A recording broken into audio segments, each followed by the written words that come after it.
आप इस वीडियो में देखेंगे क्लास 10th का जो आपका संस्कृत विषय है उसमें पाठ 8 से 14 तक, यानी कि विषय जो है आपका संस्कृत है। पाठ जो है अष्टम पाठ से चतुर्दश तक, ठीक है। यानी कि आपका कर्मवीर कथा है अष्टम पाठ यानी 8 पाठ, और अगला जो पाठ है 14वां पाठ जो है वो आपका है शास्त्रकारा कारा, ठीक है ना। चलिए, उससे हम आपके पास से कुछ प्रश्न लेकर आए हैं, महत्वपूर्ण प्रश्न है जो आपके सामने है। देखेंगे आप इसे कितना डील कर लेते हैं। आप फटाफट क्या कीजिए कि जैसे 1 नंबर का इसमें चुन लीजिएगा, ये हो गया आपका ए खंड और ये हो गया आपका बी खंड। तो आप पहले अपना ही उत्तर हमसे पहले देने की कोशिश कीजिएगा। एक आप क्या लगाना चाहते हैं, अगर ये राम प्रवेश राम लगाना चाहते हैं या राम नरेश राम लगाना चाहते हैं, तो जिसे अगर राम प्रवेश राम लगाना चाहते हैं तो आप एक का ए फटाफट लिख दीजिएगा, हमसे पहले लिखिएगा, ठीक है। और लास्ट में अपना आकलन कर लीजिएगा कि आपको याद कितना है। ओके, चलें फर्स्ट क्वेश्चन चलते हैं। हमको पहला क्वेश्चन हम लोग, दलित बालक का नाम क्या था? क्या सवाल है? दलित बालक का नाम क्या था? तो राम प्रवेश राम था या राम नरेश राम था? फटाफट अपना आंसर लिख लिए। चलिए, मेरा क्या हुआ? राम प्रवेश राम था। ओके, अगला सवाल 2 नंबर के, कर्मवीर उत्साह से क्या प्राप्त किया? कर्मवीर जो है उत्साह से क्या प्राप्त किया? जिला प्रशासन में या फिर महत्तम पद, यानी कि महत्तम पद उच्च पद को प्राप्त किया, ठीक है, याद रखिएगा फटाफट। अगला, भीखन टोला गांव को देखने के लिए कौन आया? एकदम फटाफट आंसर लगाइए। भीखन टोला गांव को देखने के लिए यानी राम प्रवेश राम के गांव को देखने के लिए कौन आए थे? ओके, बताइए फटाफट, कौन आया था? शिक्षक आए थे या फिर छात्र आए थे? तो यहाँ पे आपका आंसर फटाफट शिक्षक आए थे। ओके, छात्रों का तप क्या है? बताइए, छात्रों का तप क्या है? क्या है छात्रों का तप? है यथा चतुर्भी पुरुष परीक्षते, सॉरी, यथा चतुर्भी कनक परीक्षते निघर्षण छेदन ताप ताड़ने तथा चतुर्भी पुरुष परीक्षते त्यागे न शील न गुणे न कर्मण, ठीक है। तो उसी प्रकार अब बताइए, छात्रों का तप क्या है? मैंने छात्र क्या तप करता है? अध्ययन या फिर भ्रमण? अगर वो भ्रमण करेगा तो अध्ययन कब करेगा? तो जब भ्रमण करेगा तो क्या वो छात्र कहलाएगा? नहीं। तो छात्रों का जो तप है वो अध्ययन है। ओके, अगला सवाल 5 नंबर का आता है, रघुवंशम महाकाव्य किसकी रचना है? तो रघुवंशम महाकाव्य कालिदास की या फिर भवभूति की? फटाफट आंसर अपना कर लीजिए। हो गया? चलिए अब मेरा सुनिए, कालिदास की। किसकी है? कालिदास की। मंदाकिनी नदी कस्य पर्वतस्य निकटे प्रवहति? मंदाकिनी पर्वत जो है किस पर्वत के निकट से बहती है? तो बताइए, किस पर्वत के निकट से बहती है? हिमालय पर्वत से या चित्रकूट के पर्वत से? नहीं याद है ना? किसके? फटाफट, अरे भैया इसको याद कर लीजिए, चित्रकूट के घाट पे लगे संतन का भीड़, है ना? याद है ना आपको? बस बस बस समझ जाइए, किससे होके बहती है? मंदाकिनी नदी किससे होके बहती है? चित्रकूट पर्वत से। ओके, घाट कहलाने लगा। किस पाठ में प्रकृति का चित्रण मिलता है? तो भारत महिमा या फिर मंदाकिनी? किसमें? तो मंदाकिनी जो है इस पाठ में भारत की प्रकृति का जो दिया हुआ चीज है, गिफ्ट, गॉड गिफ्टेड है, उसका ढेर सारा वर्णन मिलता है, ठीक है, याद रहना चाहिए आपको। मंदाकिनी पाठ में आपका आंसर जाएगा। दानवीर कौन था? फटाफट बिना टाइम लिए हुए, दानवीर कौन था? बलि, सॉरी बलि नहीं, बाली। बाली या फिर कर्ण? दानवीर कौन था? कर्ण था कि बाली था? कौन था? बाली तो राम के हाथों मारा गया, पर वो दानवीर नहीं था। कर्ण, वो जो अपना कवच कुंडल भी दान कर दिया था, महाभारत में आप देखे होंगे। तो कौन था? कर्ण, याद रखिएगा, कर्ण। ओके, अगला, कर्ण का सारथी कौन थे? वह कृष्ण, सॉरी, कृष्ण। कर्ण का सारथी कौन थे? कृष्ण थे या फिर शैलराज थे? कौन थे? कर्ण का सारथी कौन थे? कृष्ण थे, अर्जुन का सारथी, और कर्ण का सारथी शैलराज थे। ओके, याद रहेगा आपको, शैलराज। कर्ण का सारथी कौन थे? शैलराज। अब कहता है भाषस्य कति नाटकानि लभ्यते। इसका दशा या त्रयोदशा, इसका याद कीजिएगा, त्रयोदशा में जाएगा आंसर आपका। सांख्य दर्शन के प्रवर्तक कौन थे? सांख्य दर्शन के प्रवर्तक कौन थे? ओके, आप अपना लगा लिए। अब बताइए, कपिल थे या पाणिनि थे? वाह, क्या बात है, कपिल भी वही है, पाणिनि भी वही है। अब बताइए अब क्या है इसमें, कौन होगा आंसर? याद कीजिए फटाफट फटाफट फटाफट। हो गया? अपना रंग लिए, अपना बना लिए एबीसीडी। चलिए ठीक है, यहाँ पे देखिए कपिल थे। अगला सवाल, योग का जनक कौन है? योग का जनक कौन है? तो पाणिनि जी है या पतंजलि है? पतंजलि की पाणिनि? अब बताइए कौन है? अरे वाह, रामदेव बाबा के चेला लोग बड़ा पतंजलि का इस्तेमाल करता है। तो बताइए, रामदेव बाबा योग खूब सिखाते हैं, तो फिर दूर क्यों है आप? फटाफट लगाइए पतंजलि। ओके, अगला, वारामिहिर द्वारा रचित कौन सा ग्रंथ है? वारामिहिर से, इसको देखिए कैसे याद कीजिएगा। वारामिहिर वह है, इसमें भी क्या है? वह है ना? तो बृहत संहिता है। क्या है? बृहत संहिता है। ओके, अगला सवाल, भारतवर्ष में किस महान परंपरा को सुना जाता है? तो यहाँ पे इसी में बच्चे क्या होते हैं, थोड़ा सा मिसमाइंड कर जाते हैं, शस्त्रों की या फिर शास्त्रों की। याद रखिएगा, शस्त्रों की या फिर शास्त्रों की। क्या शस्त्र चलाने वाला शस्त्र की महिमा का गुणगान होता है? नहीं, शास्त्रों की। यहाँ की जो एक से एक दिग्गज बड़े बड़े शास्त्र हैं, उसके क्या होते हैं? गुणगान होते हैं। ओके, अगला, वेदांग कितने हैं? वाह वाह, पहले ही बताया गया था पिछले वाले सब पाठ में कि वेद 4 हैं, है ना? और पुराणों की संख्या 18 है। तो जब वेद 4 है, पुराण 18 है, तो वेदांग कितने हैं? याद कर लीजिएगा, 6। कोई दिक्कत नहीं, वेदांग कितने हैं? 6। ओके, अगला सवाल, एक देश क्या देखकर दूसरे देश से द्वेष करते हैं? ये द्वेष मतलब कि घृणा करते हैं। ठीक, हमारा पाकिस्तान जो है भारत की क्या देख के भारत से घृणा करता है? भारत का उत्कर्ष, यानी कि भारत की उन्नति देख के घृणा करता है ना? जैसे हमारे चीन भैया है, वो भी क्या होते हैं? भारत के उत्कर्ष देख के भारत से घृणा करते हैं। तो द्वेष करते हैं कौन? क्या देखकर कोई द्वेष करता है? उत्कर्ष देखकर द्वेष करता है। ओके, दुख का विषय क्या है? यानी कि आपके अंदर यदि दुख है, तो दुख का विषय क्या है? आपके मन जो है, आपके मन चंचल है ना? तुरंत विचलित हो जाता है। कोई सामने से वस्तु आपके अच्छा आता है तो क्या कहते हो? ओह काश वो मेरा हो जाता ना। अगर कोई अच्छी चीज गुजर रही है तो आप क्या कहते हैं?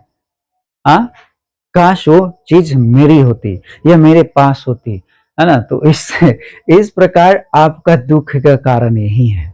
ओके, आपके अंदर जो लालसा जिज्ञासा है, अन्य चीजों को पा लेना, धनवान बन जाना, यही आपका दुख का कारण है। ओके, तो दुख का विषय क्या है?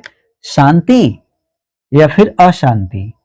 आपके अंदर अशांति, आप जितना में हैं उतना में संतुष्ट हैं, तो आपको कोई दुख नहीं है। महात्मा गांधी का एक बात है कि जो यहाँ शांति अशांति की जो बात है, महात्मा गांधी इसी तरह के एक बात कहे थे कि पेट भरने के लिए अपार है, पर पेटी भरने के लिए बहुत कम है। तो आप पेट भरने, अगर जितना आपके पास है उसमें पेट भर लेते हैं तो आपकी आत्मा को शांति है। अगर सोचिएगा पेटी मेरा भरता रहे तो आप तो अशांति में, दुख का कारण वही है आपका। ओके, तो आपका आंसर इसमें क्या हो जाएगा? अशांति। अब कहता है सभी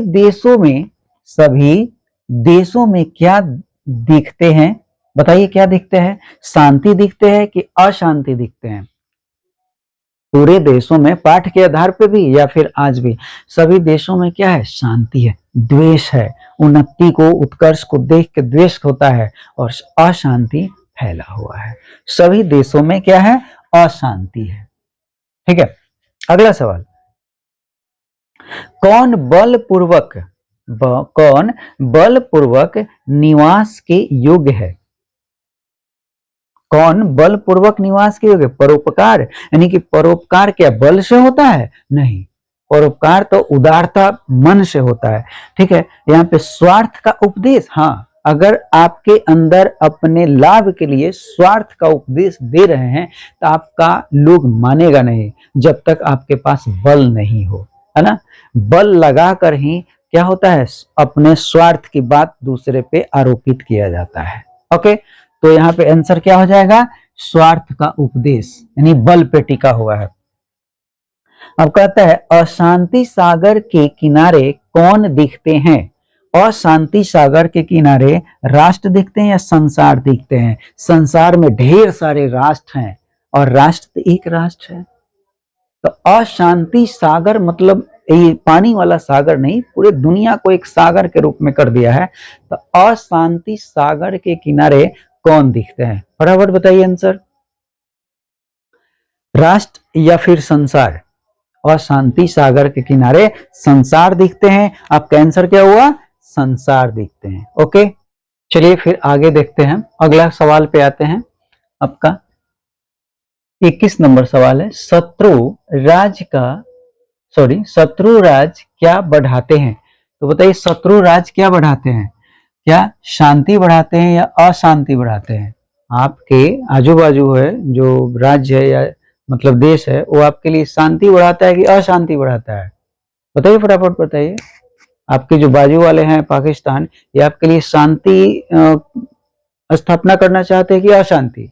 तो बताइए अशांति, याद रखिए अशांति। जितने भी शत्रु राज्य हैं वो क्या बढ़ाते हैं, अशांति।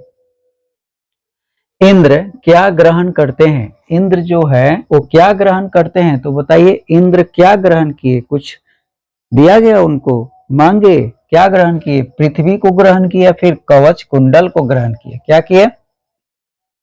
तो कर्ण से कवच कुंडल ग्रहण किए। ओके, इंद्र किस रूप में कर्ण को समक्ष आए? मैंने कर्ण के समक्ष आए, किस रूप में? तो ब्राह्मण के रूप में या फिर साधु के रूप में? किस रूप में आए? फटाफट आंसर कर लिए। चलिए, ब्राह्मण के रूप में आए। किसके रूप में? ब्राह्मण के। सर्वप्रथम कर्ण ने क्या दिया? सबसे पहले कर्ण ने क्या दिया? सहस्त्र घोड़े दिए या फिर सहस्त्र गाय दिए? क्या दिए? सहस्त्र गाय दिए। ओके, याद रखिएगा। पथिक को किसने मारा और खा लिया? अब बताइए, पथिक जो पथिक रास्ते से जाने वाला था उसको किसने मारा? भेड़िया, ये भी होता है मांसाहारी, और बुड्ढा बाघ ये भी है मांसाहारी। तो बताइए इस पाठ के अनुसार किसने मारा? भेड़िया मारा या फिर बुड्ढा बाघ मारा? किसने मारा? बुड्ढा बाघ की कहानी है, बुड्ढा बाघ ने मारा। ओके, व्याघ्र पथिक कथा किस ग्रंथ से उद्धत है? व्याघ्र पथिक जो कथा है ये किस ग्रंथ से उद्धत है, मतलब किस ग्रंथ से निकाला हुआ है? तो हितोपदेश से है या फिर पंचतंत्र से है? फटाफट, हितोपदेश से। ओके, अगला जो है आपका 27 नंबर, पथिक कहाँ स्नान करता है? जो पथिक जो जाता था रोज स्नान करने, वो कहाँ करता है? तालाब में करता है या नदी में करता है? आपका मन कहेगा नदी में करता है, लेकिन याद रखिएगा तालाब में करता है। ओके, किसको धन या दान देना चाहिए? किसको दीजिएगा? जो धनवान हो उसको, जो राजा हो उसको, किसको? जो निर्धन हो या फिर दरिद्र हो उसको। ओके, तो दरिद्र को दान देना चाहिए। कुंती पुत्र कौन था? अब बताइए, कुंती पुत्र जो पांचों पांडवों की मां थी कुंती, वो कुंती पुत्र कौन था? तो कुंती पुत्र इसमें कर्ण है या अर्जुन है? फटाफट आंसर, कर्ण है कि अर्जुन है? फटाफट कीजिए। आपके अनुसार कुंती पुत्र पांचों पांडवों को बोला जाता है, लेकिन कर्ण भी है ना, तो इसमें दोनों आपका ये भी है और ये भी है, लेकिन आपके सेट में जो आएगा वो कर्ण आएगा, अर्जुन नहीं आएगा, या भीम नकुल सहदेव जो युधिष्ठिर है वो सब नहीं आएगा, कर्ण आएगा। ओके, याद रखिएगा, लेकिन सब कुंती पुत्र है। गौतम ऋषि ने किस दर्शन की रचना की? योग दर्शन या फिर न्याय दर्शन? तो योग दर्शन पतंजलि, याद है आपको, योग दर्शन जो है पतंजलि, तो न्याय दर्शन गौतम जी। ओके, क्रिया बिना किंग भारा, क्रिया के बिना क्या भार है? तो बताइए, काम आप नहीं कीजिएगा तो क्या आपके लिए भार है? ज्ञान भार है। ज्ञान क्या है? भार है। क्रिया के बिना ज्ञानम जो है वो भारा। व्याघ्र डॉट प्रसार्य दर्शति, ना, तो बाघ जो है वो मतलब क्या फैलाकर दिखाता था, दिखाया, तो क्या हस्तम या फिर मस्तकम, अपने माथा को या फिर हाथ को, किसको? फटाफट फटाफट आंसर लगाइए। चलिए, हस्तम। ओके, सर्वे किंग त्यजेषु, सभी जगहों जो है क्या त्याग होना चाहिए? बताइए फटाफट, सभी जगह क्या त्याग होना चाहिए आपका? अस्वार्थम या फिर स्वार्थम? सभी जगह क्या त्याग होना चाहिए? तो स्वार्थम, आपको स्वार्थ का त्याग कर देना चाहिए। किन कृतं व्याकरणम प्रसिद्धम, यानी कि किनकी व्याकरण जो है प्रसिद्ध है? ऋषिका का या फिर पाणिनि का? पाणिनिना का, किसका? पाणिनि का। ओके, अगला है स्वामी दयानंद डैश आशित, स्वामी दयानंद किस चीज का कि स्थापना किए, किसका? तो आर्य समाज या ब्रह्म समाज, है ना, तो किसका किसका? आर्य समाज, याद रखिएगा, आर्य समाज। ओके, और ब्रह्म समाज राजा राम मोहन राय, तो ये आपका नहीं है, आर्य समाज की बात है। ओके, तो इन्हीं के साथ यानी कि आपको हम फिर 35 प्रश्नों के साथ आज का वीडियो अंत करते हैं। यानी संस्कृत में आपका कहां से कहां तक है? अष्टम पाठ से चतुर्दश पाठ तक है, जो कर्मवीर कथा से है शास्त्रकारा तक। ओके, याद रहेगा आपको। जितने भी ये प्रश्न है महत्वपूर्ण प्रश्न है, आप अपना आकलन लगा सकते हैं कि आपकी तैयारी क्या है। ओके, चलते हैं, फिर मिलते हैं आपसे हम फिर नेक्स्ट वीडियो में। तब तक के लिए जय हिंद।